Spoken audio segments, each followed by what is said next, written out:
Welcome, this is Hector Combo, your friend, and on today's show we'll be talking with a very good friend. Sounds redundant, but this guy, he's a good guy, and though in personal ways he may not be so good, I think he has a lot to offer musically and personally. My friend Marc, well, if he stops interrupting for once, Marc Malone from Taurus. He is a very interesting cat, so let's go ahead and join up. Marc, how you doing? I'm good, mate. How you doing? You good? Well, I'm enjoying a brew, and of course, let's open up this can of worms. Okay. Let's talk about Taurus. What is Taurus? Where does it come from? And where is it going? Well, we started a band, 2.5 years ago? Correct, okay. And the whole point in Taurus was for it to be something different. There's a lot of, unfortunately, I found a lot of great bands, but a lot of them sound like the bands that I already know and that I already liked. And the whole idea of starting Taurus was to kind of throw the idea of trying to be a band to be successful out the window. And be a band for the sake of being a band. What that means, which is creating music, doing something that you're passionate about, and finding your way of communicating with the world through your music. Right. So really bringing it back to the basis, of what it's supposed to be, and trying to throw out all these ideas of being successful and genre specifics and all that. And that's Taurus, essentially. So 2.5 years, and obviously the majority of our work, to be honest, has been this year. Well, that's a good thing that you mentioned that there's a lot of vanity in the musical arena, in which a lot of people are caught up in perfection. They want to say, well, what are other musicians like? Can I sound like Black Sabbath? Can I sound like them? Yeah. Just so I can fit in and be successful. And what I find so interesting about your particular music, for those that don't know, it has a very odd mixture. It has metal and also Celtic folk, which really, creates this dynamic that is new, spontaneous, and fresh. But why don't you talk about that a little bit? What does it mean to you, this Celtic hard rock? What is it? Well, essentially, it's the two things that I come from musically.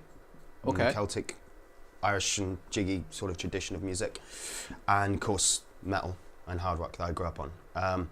So essentially it was marrying that, but it wasn't intentional. The whole idea between it was, I liked the marriage, we spoke about this before, about the marriage of these two things that are very different. So you've got jig music, Irish traditional music, that's very present, that's very much in the moment, the beat, everything makes you want to dance and to move, right? Then you've got obviously the heavy metal and the hard rock, and the way that I write, which is very cynical style of writing and very much introspective as well. So it's very much about the past and the future.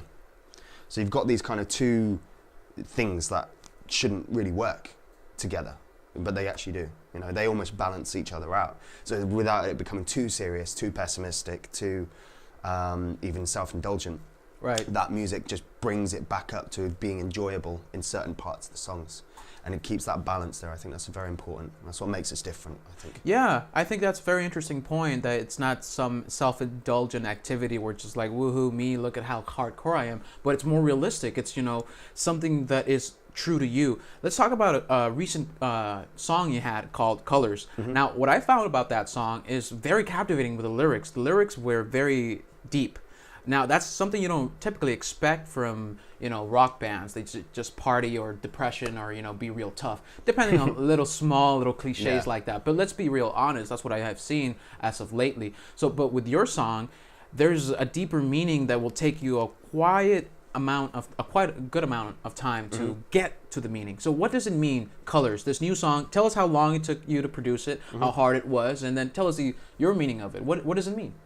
Well, essentially it came out of the idea of a metaphor. So you look at it as colours, right? And you look at somebody's belief system, you look at how somebody believes in the world, especially when we've all come into contact with that kind of religious person. Not knocking anyone, of course, for it. But the kind that think that red being their colour, or their belief system or whatever, is the only colour. Like, red is it. Right? Okay. But you're trying to explain to them, wait a minute, I saw a spectrum, I've seen a rainbow. How crazy would you sound to that person who's only ever seen red? Of course. So the whole idea behind Colours was to use that as a metaphor. So you've got a spectrum, you've got a rainbow of colours, you've got all these, I think there are something like 4,000 colours or something ridiculous actually in the spectrum. Could be wrong on that, but it's quite a lot. People focus on one. Yes, of course. So that's where the metaphor comes from. And using that as a metaphor for these ideas running through my head, especially streaming social media, and you're getting bombarded with these different colours, so to speak. And obviously in the chorus I'm talking about, colours race through my head. So it's essentially that's what it's about. That's where it came from. So it's a matter of perception, you would say, right? Yeah, and it's a matter of perception and how people are fixated on one view and they won't look at another view. It's like wearing, like if you were wearing red-colored glasses, you will see the world as red, and that's it. Right. So is there a mission behind this? Because, okay, it would be just fine enough for you to say, okay, you guys have your own ideas and you guys have your own ideology, but do you go beyond that? Do you want to just test people to go see some other color that they wouldn't conceive of? Well, there's always the idea that you want to think as a musician that you're going to inspire people. Of course. Of course, as much as I do it for myself first and foremost, which is true, there is always that element of you do want to inspire people. You do want to see people take something real from that performance or from that song, not just entertainment. I'm glad that we entertain people live and stuff like that, but I'd like people to take something more than just that entertainment, something real, something tangible that they can take with them, a piece of that they can move with. So yeah, I hope that songs like Colours particularly might shine a light on a certain thing that they might not have thought about. Right. But of course, I don't want to be, self-indulgent or gratuitous and expect that, thinking that might happen, because it might not, But yeah, that's the hope. What inspired you? What inspired you to get to that song, It must be something, because here's a keyword that I heard. Mm-hmm. It's not necessarily like, you have an issue with people who have a religion. It's just that they are not in general, like not everybody else. It's just that there are some people who come very fixated with their way of life that they want to push it on you. They want to just coerce you into what they believe. Mm-hmm. So does that play an issue? Does that play a role in you creating that song? People trying to push their beliefs on you and telling you what to think? Partly because I believe in like a non-aggression principle, just generally as a rule of thumb. But no, it really came from confusion in my own life. Oh, really? They usually stem from my own life, and then I recognize the similarity with my own life with what's going on outside. Yeah? Yes. Usually it manifests from something, some crap is going on, but I'll recognize that as like a symmetry in the real world. So it came from confusion in my own life and having too many ideas running through my head of how to try to solve this issue. Right. And then recognizing that on a larger scale. When you speak of crap, I know that sounds pretty like direct.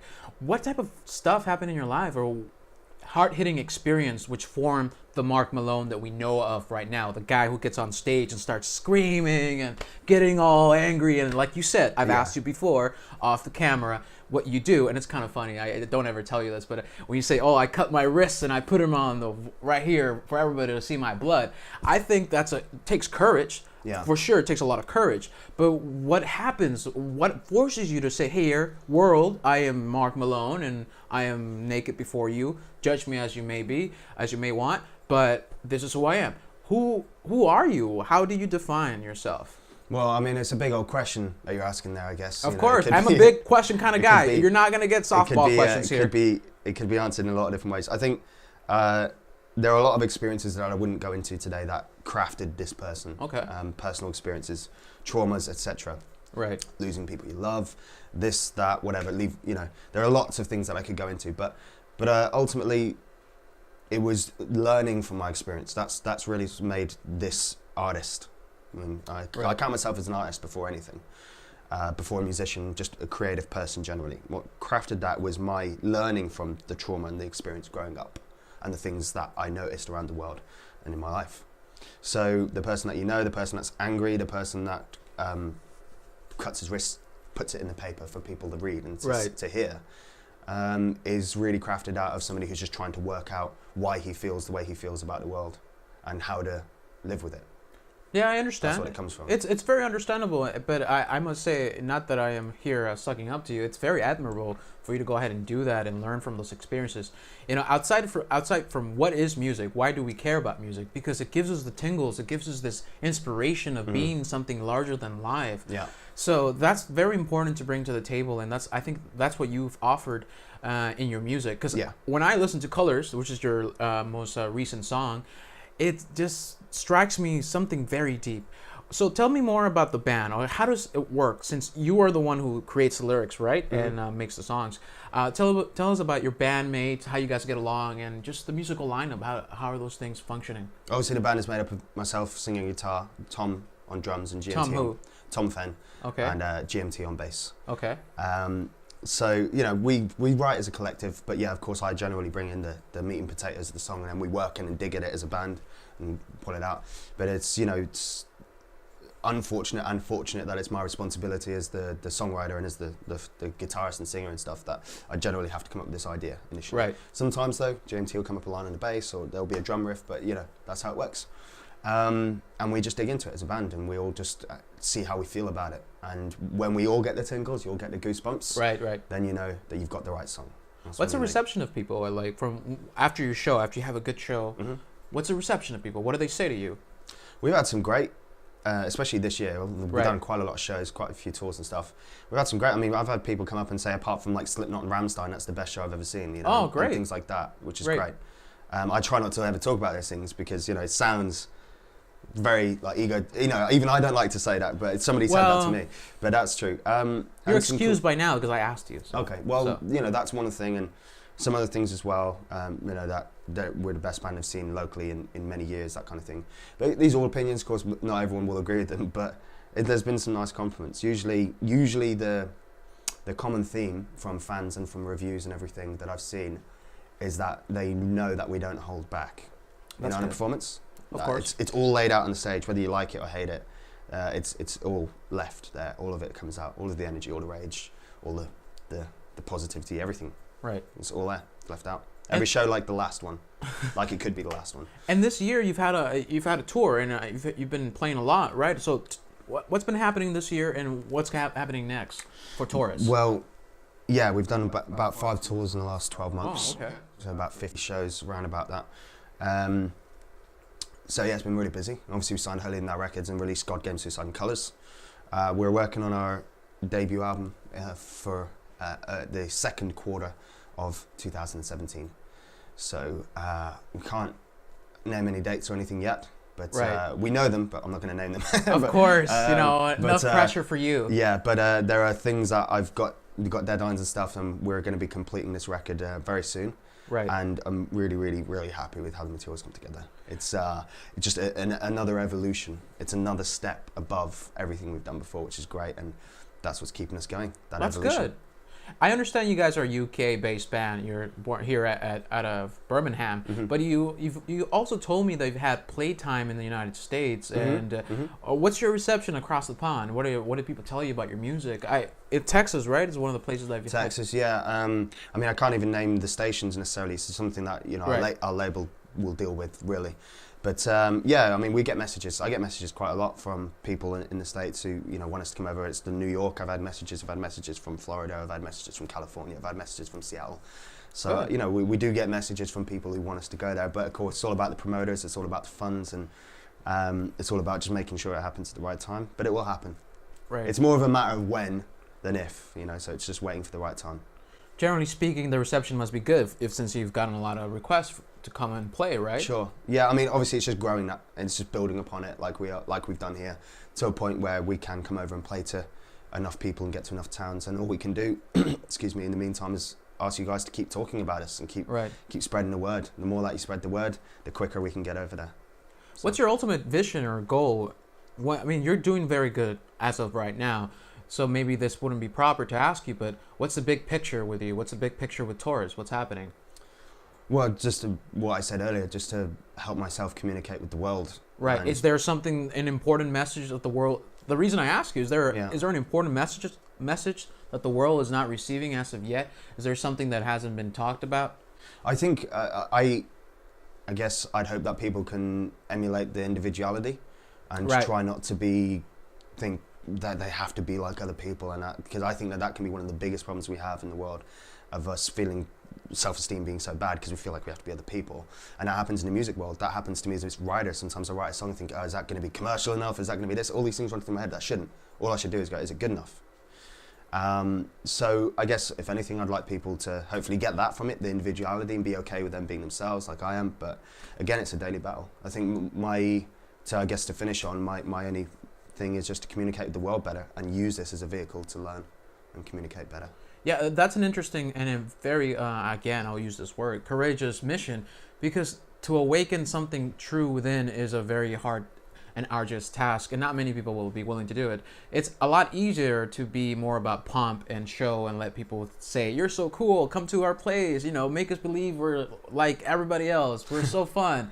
But my first time here in the UK, and you've shown me around, and I've seen you behind the scenes, and I gotta say you're a good guy. I think you're a good guy, but every other people say, no, watch out. He's one of those he's one of those dangerous characters. But there's an edge to you. That's what I'm getting at. That there's an edge to you that makes you true, that makes you real. It doesn't make you like you're wearing a mask. Everybody wears a mask, of course, but at the essence of this statement that I'm making is that I can sense from you that you're honest and you're direct and you want to really communicate that message.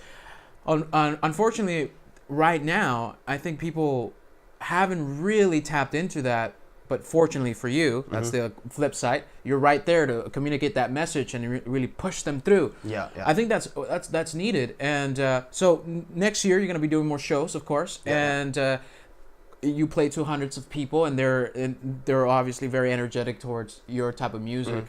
And what is happening with your music? Is it developing into something else? It's evolving, or is it just becoming more solid? What would you describe it?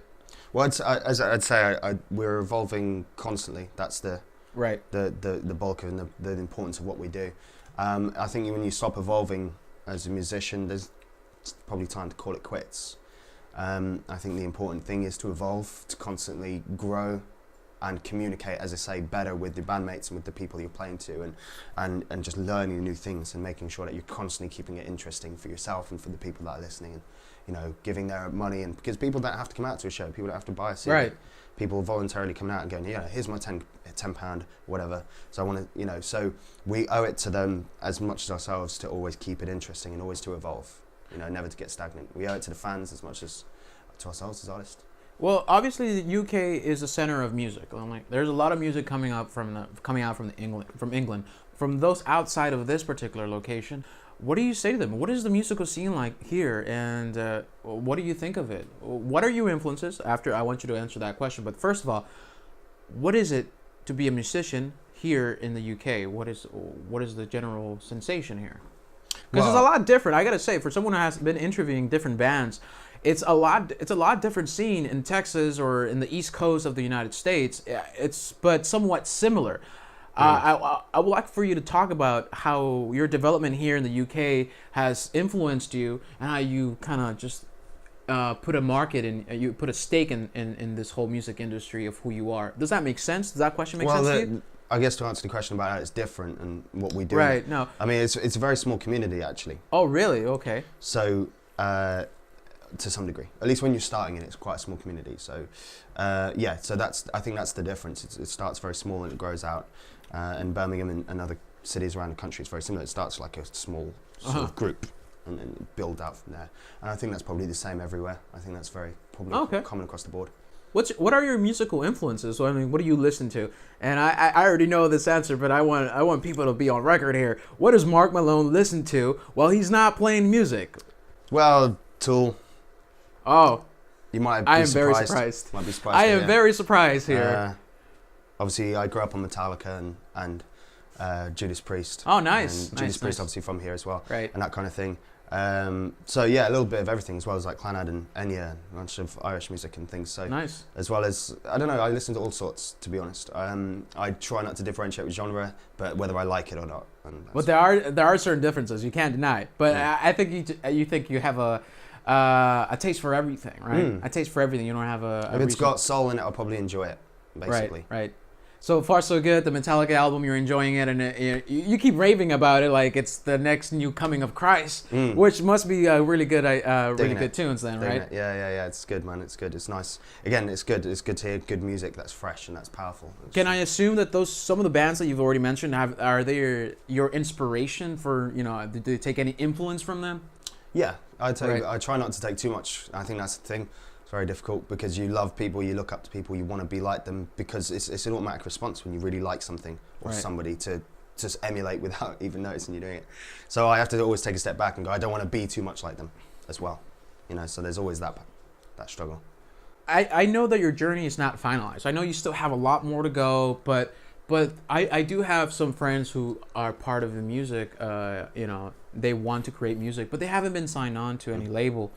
that's a very pivotal moment for any band really to be signed on to a label. Did you think that was a very difficult thing to do? I mean, how was the sign-on process? Did you just automatically get, offered a contract or a deal? How did it work out? If you could talk about it, if that's fine. Yeah, I mean, essentially, you just got to be ready before. Right. You basically need to show a label that you don't need one. Essentially. Yeah, so essentially it's like dating, You gotta be sure like they don't think that you want them, but yeah, you think they're okay. Playing hard to get, right? Yeah, playing hard to get. That's the way, right?